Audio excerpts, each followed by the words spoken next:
Assalamualaikum warahmatullahi wabarakatuh. Saya Siva Ramadanti dari kelas manajemen 19C Universitas Nusa Putra. Di sini tujuan dari pembuatan video ini adalah untuk memenuhi salah satu tugas pelajaran akuntansi manajemen yang diampu oleh Bapak Dr. Gustian Juanda. Oke, di sini saya akan menjelaskan tentang CPP atau Cost Volume Profit. Nah, CPP atau biasa yang disebut dengan BEP atau Break Even Point adalah batas antara laba dan rugi. Nah, Cost Volume Profit Analysis atau CPP Analysis juga biasa disebut sebagai analisis break even. Adalah cara bagi perusahaan untuk menentukan bagaimana perubahan biaya baik variabel maupun tetap dan volume penjualan mempengaruhi laba perusahaan.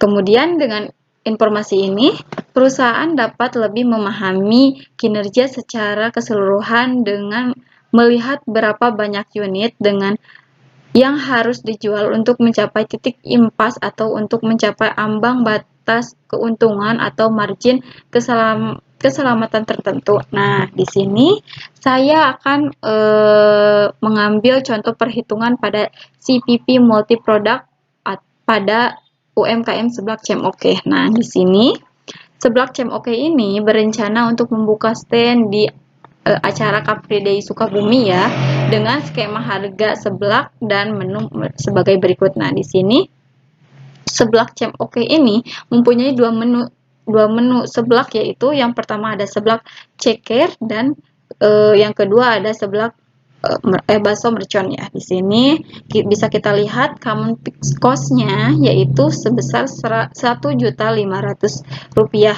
Nah, kemudian pada sale price per unitnya itu pada seblak ceker yaitu 10.000, kemudian pada bakso mercon yaitu 15.000. Nah, kemudian sale estimasinya yaitu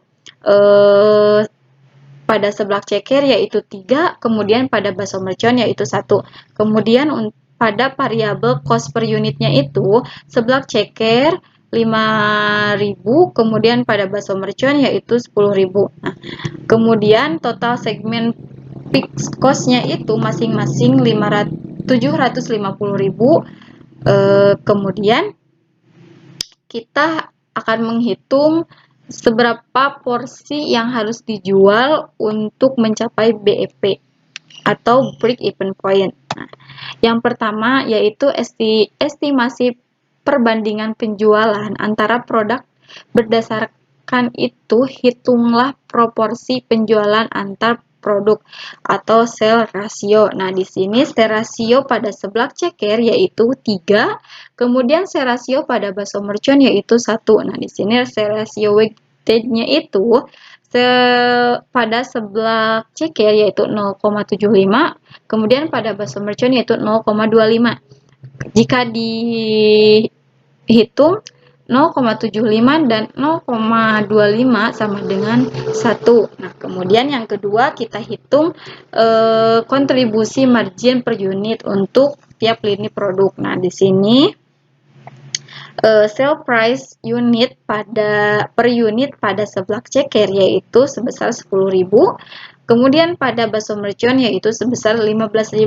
Nah, kemudian untuk variabel cost per unitnya itu adalah 5.000 dan pada bakso mercon yaitu 10.000. Nah, untuk mengetahui kontribusi margin per unitnya itu dari mana? Ini dari sale price per unit dikurangi variabel cost per unit. Nah, kita bisa hitung.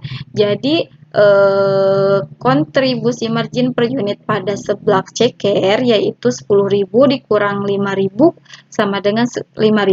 Kemudian pada bakso mercon 15.000 dikurangi 10.000 adalah sama dengan 5.000. Kemudian di sini kita akan hitung weighted average of kontribusi margin atau biasa disingkat menjadi WACM ya. Di sini rumusnya itu adalah sigma cost margin per unit dikali sale ratio. Nah, jadi kita akan memasukkan semua cost marginnya. Yang pertama kita masukkan cost margin per unit pada seblak ceker, kemudian dikalikan sale rasio seblak ceker, lalu ditambah cost margin per unit pada bakso mercon, dan dikali sale rasio pada bakso mercon. Nah, kita masukkan di sini cost margin per unit pada bakso cekernya, pada seblak ceker, yaitu 5.000 dikali rasionya itu 0,75, kemudian ditambah kontribusi cost margin pada bakso mercon yaitu 5.000 dan dikalikan rasio bakso mercon yaitu 0,25 ya.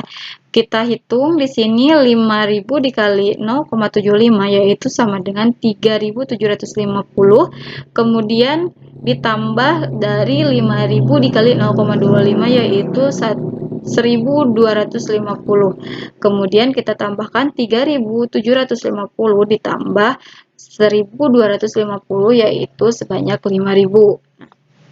Kemudian kita hitung Q-nya. Q-nya itu yaitu rumusnya yaitu total semua biaya tetap dikalikan laba lah dibagi yang tadi WACM yang udah kita hitung di atas ya. Kemudian kita masukkan Q-nya itu 750.000 ditambah 750.000 dan ditambah 1.500.000, 1.500.000 ya. Kemudian ditambah 0. Ini nolnya dari mana? Karena dari laba itu sendiri ya. Kemudian kita bagi dengan WACM yaitu sebesar 5.000. Nah, bisa kita jumlahkan 3 juta dibagi 5.000 yaitu Q-nya adalah 600 porsi ya.